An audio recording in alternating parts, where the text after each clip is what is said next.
Hello.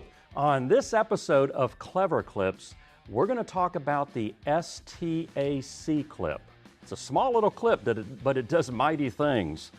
And what it does is when you have main runner to cross T staggered connections where there's not a T to T lock, a lot of times you might butterfly those T's to hold them into place at a route hole location. But if you're in a seismic DEF area, you need the STAC clip. Or if you want a simply sturdier lock from T to T, you need the STAC clip. So what's the STAC clip do? It goes into the route hole of the main beam with this part sticking up. And then on the cross T, I've cut off the end detail on the cross T, leaving the staked on route holes where the clip used to be. And I bring this up to the clip and I rest it on the override of the T.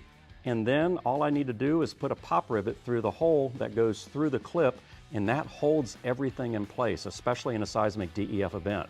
Now, there's one more thing that the STAC clip does. It'll take cross T's that have been cut at route hole locations. Like, just think about the perimeter of a building where you have a continuous air diffuser. You can take a cut T or a cut main and bring it into a cut main, bring it into the route hole location, and then just simply put a screw through here.